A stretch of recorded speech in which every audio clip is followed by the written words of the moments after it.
అత్యధికంగా ఆక్సిజన్ అవసరం ఉన్న జీవులు చేపలే. ఇవి వేరే ఉభయచరాలు బయట వాతావరణంతో పాటు నీళ్ళల్లో తీసుకొని ఆక్సిజన్ తీసుకొని కూడా జీవిస్తాయి. కానీ చేపలు కేవలం నీళ్ళల్లో ఉన్న ఆక్సిజన్నే గ్రహించి బతుకుతాయి.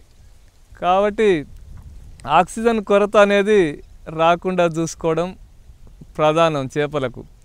ఆక్సిజన్ కొరత ఏర్పడ్డప్పుడు చేపలు మొత్తం పై భాగానికి వచ్చి మొప్పలను తెరిచి పైన ఉపరితలంలో తిరుగుతుంటాయి.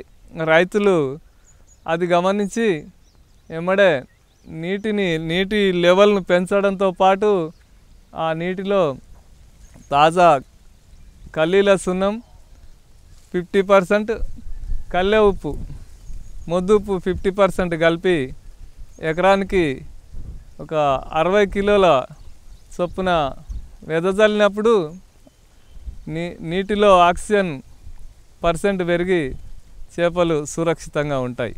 కోస్తాంధ్ర జిల్లాలలో చేపల చెరువులలో ఆక్సిజన్ పెంచడానికి వాళ్ళు ఫ్యాన్లను వాడతారు. ఆ ఫ్యాన్లకు అదనంగా విద్యుత్తు ఖర్చు అవుతుంది. అయితే నా సొంత ఆలోచనతో సొంత ప్రయోగం ఎకరానికి 2 ఫౌంటైన్లను మన పోసే మోటారు నీళ్ళనే ఫౌంటైన్లుగా మార్చి ఎకరాల్లో 2 ఫౌంటైన్లు కనుక మనం పెట్టగలిగితే నీటిలో ఆక్సిజన్ కొరతను అధిగమించడమే కాక అనవసరంగా విద్యుత్ ఖర్చును కూడా ఆదా చేసిన వాళ్ళం అవుతాం.